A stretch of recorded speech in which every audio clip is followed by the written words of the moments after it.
Buongiorno, welcome back to my channel. Today I have a buying guide for you and it is on BDK.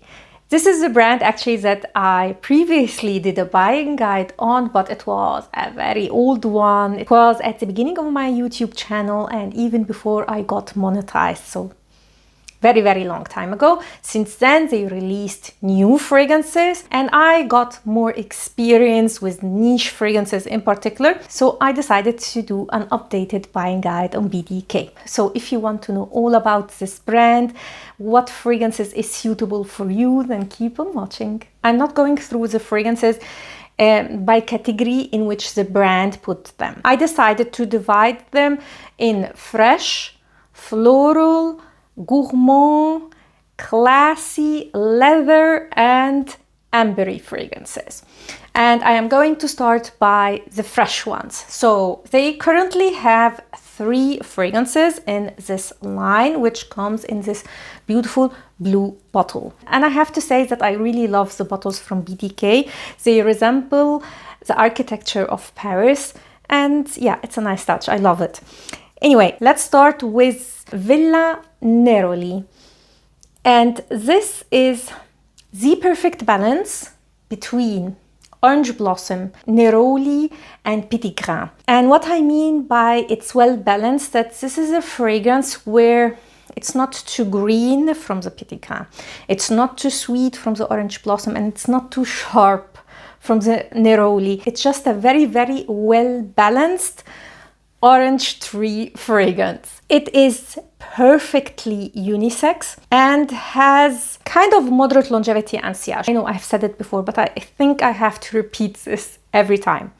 When we talk about fresh fragrances, citrusy fragrances in particular, in order for these fragrances to be long lasting, they are not going to be at the end in the dry down as citrusy as they are, because these notes by definition go away and evaporate quite quickly. This is why you will find them always in the top notes of a fragrance. So in order to make a citrusy fragrance very long lasting, or you will have to go the synthetic route or the aromatic route. So for a citrusy fresh summer fragrance, this has, I would say, good performance. It stayed 3 hours max on my skin with kind of a moderate sillage. It was very pleasant in the air, but I have to say this is not my favorite from the summer fresh fragrances from the brand or in general. It's very simple, easy going and not groundbreaking. Next we have Citrus Riviera, and it was love at first sniff for me. The opening of this fragrance is gorgeous. To me, when I smell this fragrance, it's like you are sitting by a lake and you are sipping a lemonade, and it is this perfect summer day. It is absolutely gorgeous scent. However, in the dry down, it takes an aromatic turn because it has also eucalyptus in the notes. So the dry down of this fragrance, you have the same picture, but add the fact that you are sitting under an eucalyptus tree. It's still beautiful scent, but it's a little bit more masculine. I can still wear it, and I have to say from the 3 from the line, this is the most long-lasting one. So it stayed on my skin for 4 hours and it projected moderately. Actually, this fragrance in the air and with the heat really comes out and will help you with the freshness. So I really love this fragrance and I would definitely recommend it. The third one is a marine fresh fragrance, and it's not fishy. Don't think about fishy like seaweeds. No, it smells like sea breeze. It has a salty, watery aspect to it. Fresh and clean. Reminds me a lot. They are not similar or dupes, but it's the same vibe as Eden Rock from Christian Dior. It has the same vibe to it, but if we compare the two, this is a little bit unisex, while Eden Rock, although still a unisex fragrance, was a little bit leaning feminine, maybe because of the floral touches in it. So this fragrance I would definitely recommend for those who are looking for a clean, simple, fresh marine fragrance. Now let's get to the floral fragrances, and I'm going to start by the light musky florals, and their latest release is 312 Saint Honore. I think this is the address of their shop in Paris. This came out at the same time, almost like Le Papier, and people talked about these two a lot. They have the same vibe and a lot of similarities, but this is more feminine, it's more floral. What I mostly get here is the clean musk with iris. And I am not a fan of iris, but here it doesn't bother me as much. While Le Papier has a little bit of a gourmand touch. So I think if you love Le Papier, you will also love this one. Just a easygoing, perfect signature scent, an office-friendly fragrance, just simple, musky floral that is elegant and easygoing. More a fragrance that I would say is for hot weather because it's very light and has moderate longevity and sillage. The next one is an aldehydic floral.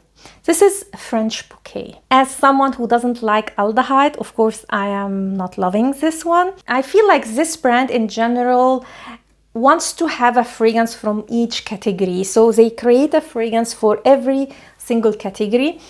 And this one is their take on vintage florals, but I don't like it, and I don't know anyone who likes this fragrance. Maybe because aldehyde is not a note that people love anymore. And even if I think about all aldehydics floral, I will go with Chanel No. 5. I mean, or maybe Chanel No. 5 Low, which is a modern take on No. 5. This one is a little bit vintage. It's not bad. It's not bad, but not groundbreaking, not for everyone. And even if you love this kind of scent profile, I mean, go for Chanel. So this one actually I would not recommend. The next one is a fragrance that I love. It's actually my favorite from the brand, and it's shocking because no one talks about this fragrance, but I know why. This is Bouquet d'Hongrie. If you love Chance au Tendre, you will love this fragrance. This is a fruity, musky rose. A lot of similarities with Chance au Tendre. I think the only difference that I can detect between the two fragrances is that this is a little bit more on the fruity side, so it's sweeter, and the musk is different. But I'm speaking about minimal differences. I really love this fragrance. As someone who really enjoys Chance au Tendre, I mean, it's not a surprise that I love this one. I have actually a video on Chanel au Tendre and its similar fragrances. I will leave it linked down below. Now let's get to strong florals, and let's start with Tubereuse Imperiale. I love this scent. I think this one was my favorite in my previous buying guide. It's still in my top 5. I think it's number 2. I love it. Just love it. This is a bubblegummy, sweet, creamy tuberose fragrance. It begins a little bit green, but the dry down is just this amazing, creamy, sweet tuberose. And it's not a surprise that it is mixed with ylang ylang and vanilla. If you love sweet white florals, you will know it's always the mix they put in these fragrances.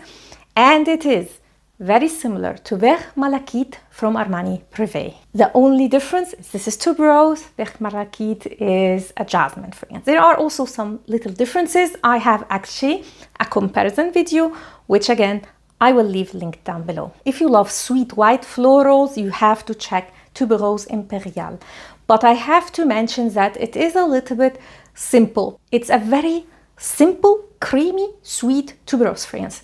Not complex. There is not a lot going on with this fragrance, and it's almost linear. As I said, you get a little bit of green touch in the beginning, but in the dry down, it's just this gorgeous tuberose fragrance and has amazing longevity and sillage.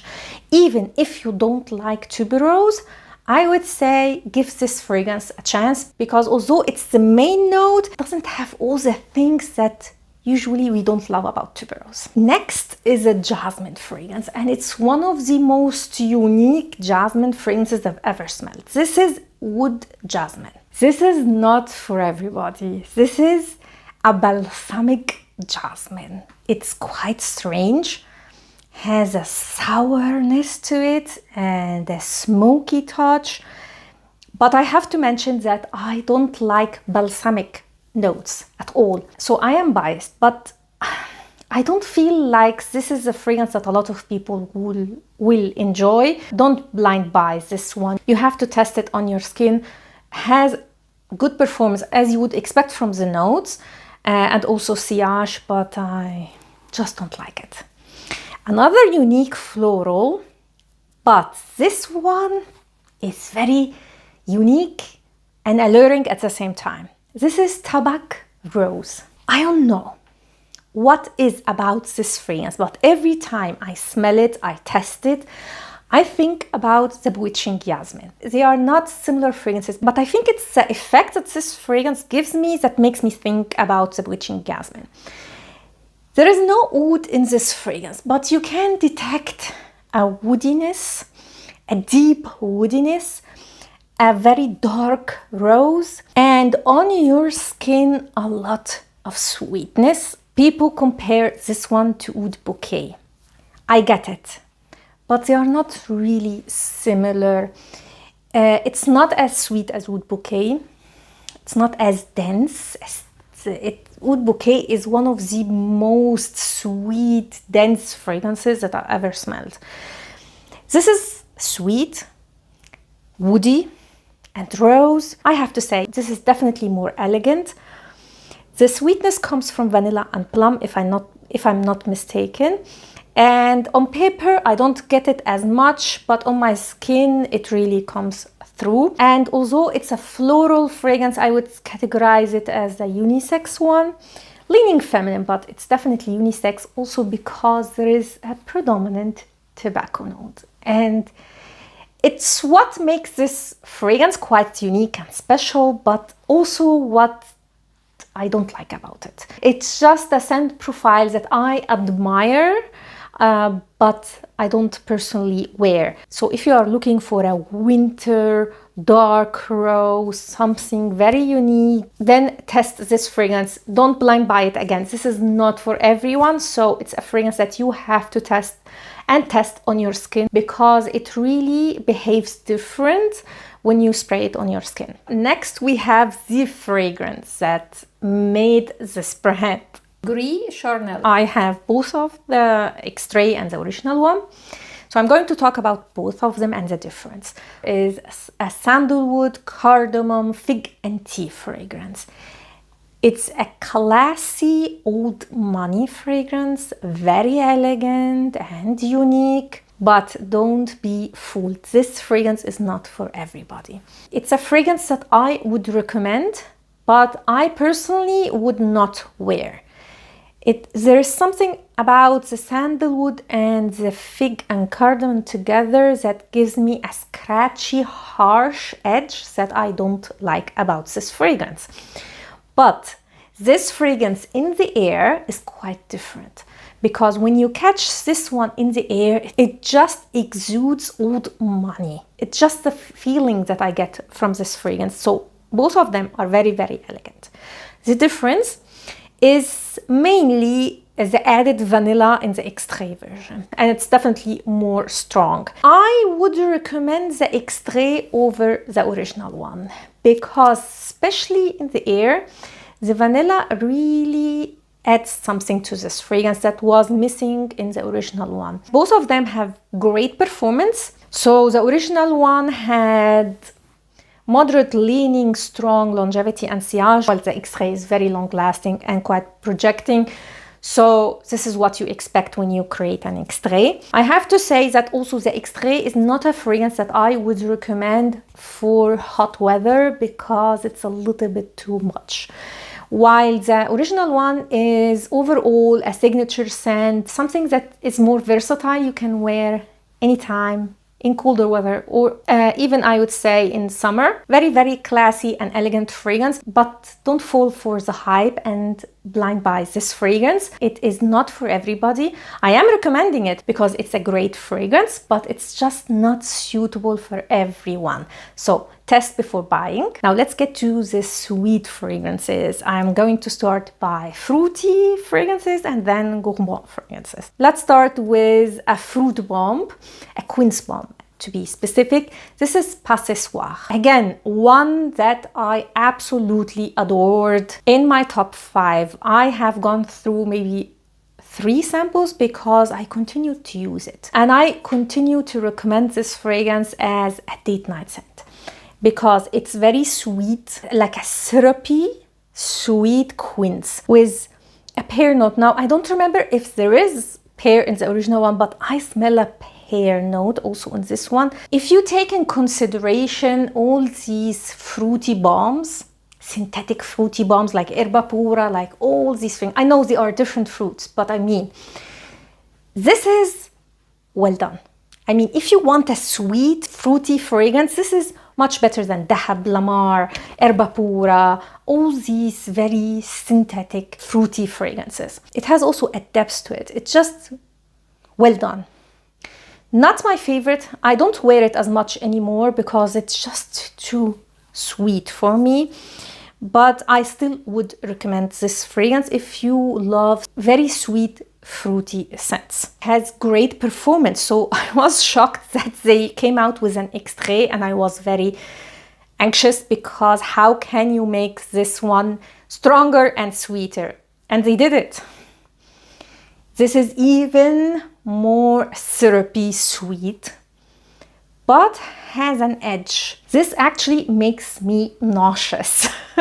But I have to say, when I test this one, and after maybe taking a quick shower or I wash my hands, it's very strong that it doesn't go away. It remains on my skin. I enjoy it. So it's kind of, I love the diluted version of Passoir extrait than the original one. It doesn't have this syrupiness in it. I really enjoyed it to the point that I was thinking, should I buy the fragrance? And every time to wear it, I, you know, wash it a little bit with water, so I dilute it, but this is ridiculous. Anyway, I'm not going to do that, but I mean, the difference is how sweet and more pear is in the extrait, in my opinion. And I would recommend it, but you have to be really into sickly sweet fragrances. This is tooth-rotting sweet. Next, we have a cherry fragrance. And this is Rouge Smoking. A cherry, heliotrope, vanilla, a little bit powdery. It has potential, a lot of potential, in my opinion.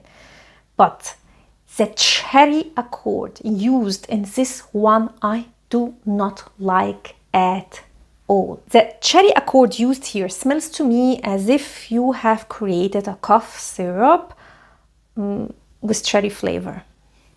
I don't like it.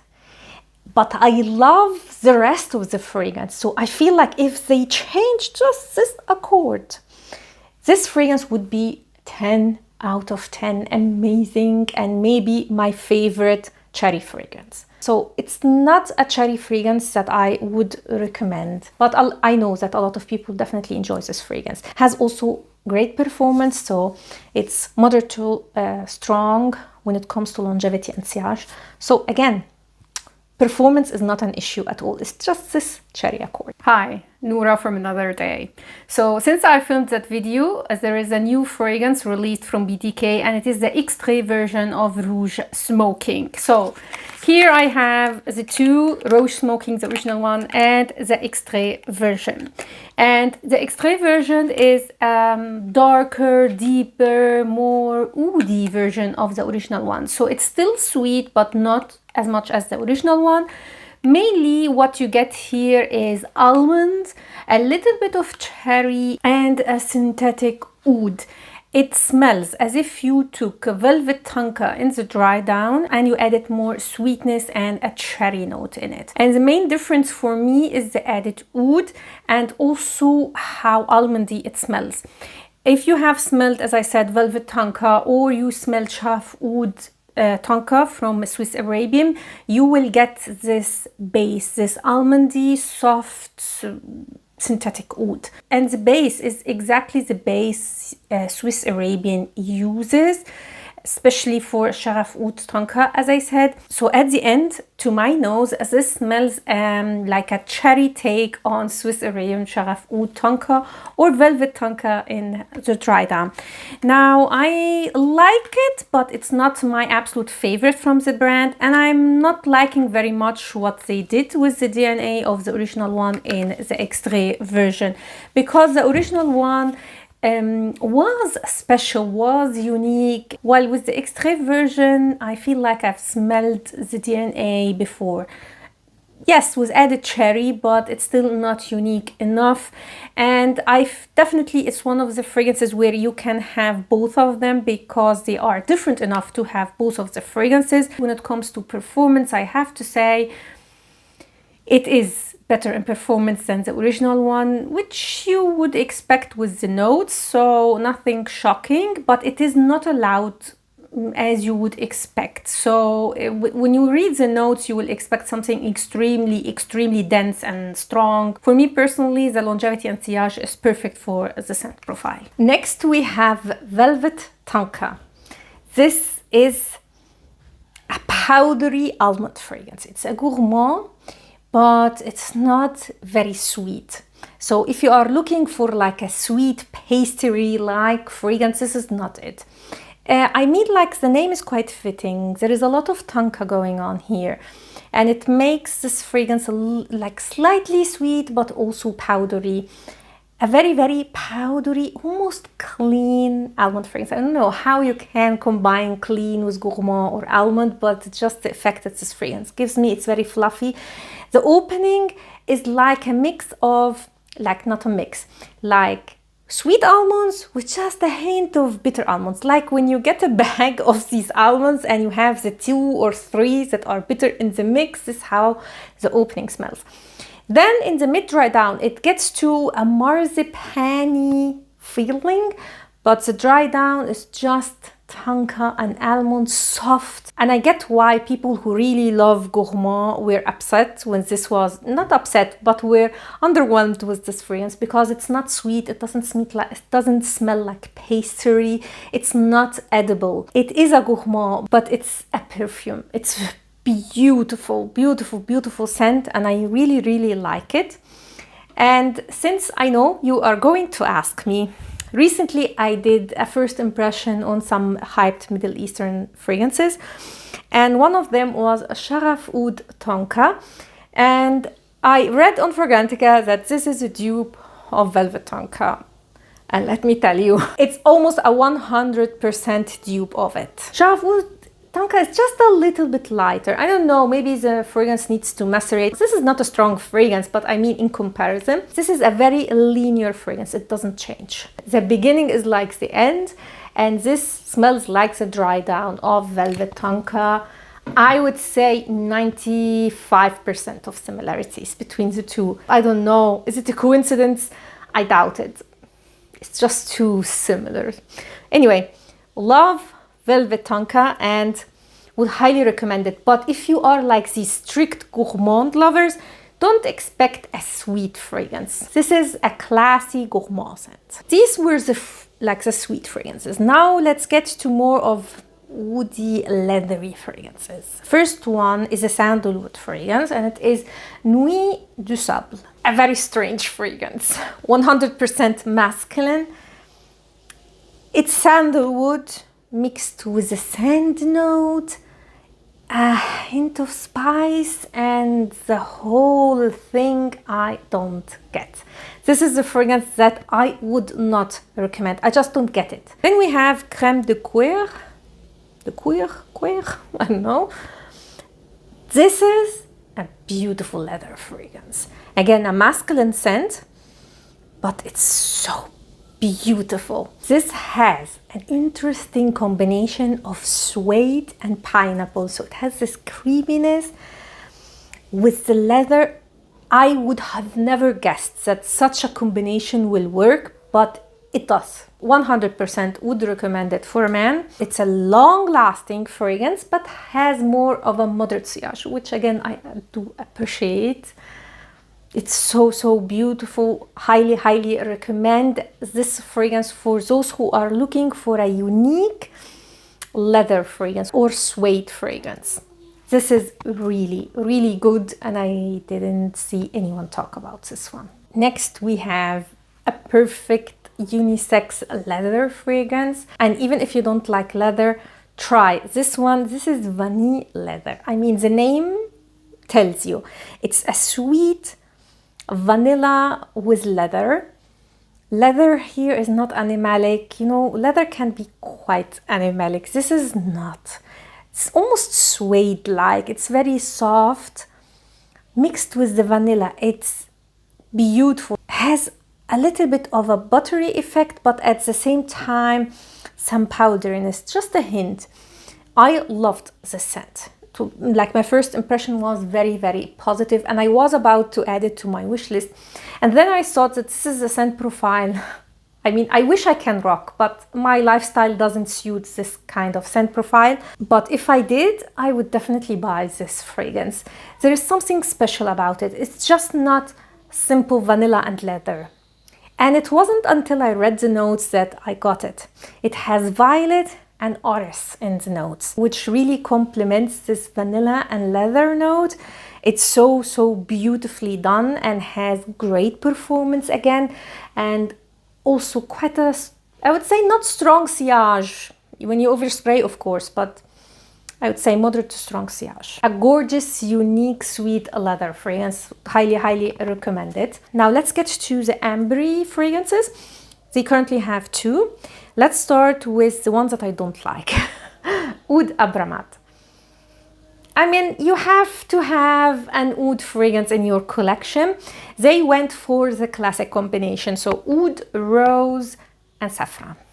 But with all the offerings we have, with this combination, it's kind of difficult to get something special. This doesn't stand out. I feel like when we talk about rose and oud, or rose and saffron kind of fragrances, it's almost you get it from the brand that you like, or the bottle, because there are so many on the market. Some have a sweet touch and some are just plain oud, saffron, and oud, and this falls in this category.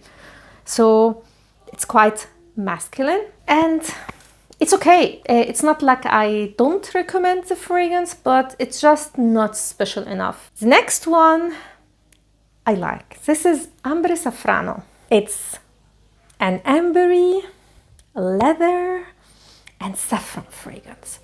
It is so beautifully done here, and very underrated fragrance. The leather here is borderline animalic. It didn't arrive there yet, but it just has a hint. So not a fragrance that I would recommend for those who just dislike leather. No, this is not it. This is leather, it's not suede. This fragrance, especially on skin, is something special. I can't tell you what it is, but it just has this effect, has this sillage that is so beautiful. A unisex fragrance, but leaning just slightly masculine. It has a hint of vanilla that doesn't come out as much on paper, but it does come out on skin. It's not predominant, like it's just a hint to balance out the saffron and leather. I mean, these are quite strong notes, so the vanilla just comes to soften the edge just a little bit. I have to tell you, I really like the scent. It's just too masculine for my personal taste, and a scent profile that I can't wear much of. But I would highly recommend this fragrance if you love saffron and leather. It's so good, and test this one on skin because it really has a different effect on skin than on paper. And these were all the fragrances currently available from the brand. I have to say, BDK is a very balanced brand. So it has like niche-like, like unique, a little bit challenging fragrances, as well as very friendly, easygoing fragrances. It has also a great balance between all the categories. They did a great job in making a variety of fragrances for each category. Please tell me in the comments down below what is your favorite from the brand. My personal favorite is BOUQUET d'HONGRIE, TUBEREUSE IMPERIALE, and I would also say SOIR. I hope you enjoyed this buying guide and you found it helpful. If you did, please give it a thumb up and consider subscribing to my channel. Also, don't forget to hit the notification bell so you'll get notified when I upload any new video. I did a lot of buying guides and I have others coming very soon. You will find in the description a playlist of all the buying guides that I did. Thanks a lot for watching and see you next time. Ciao.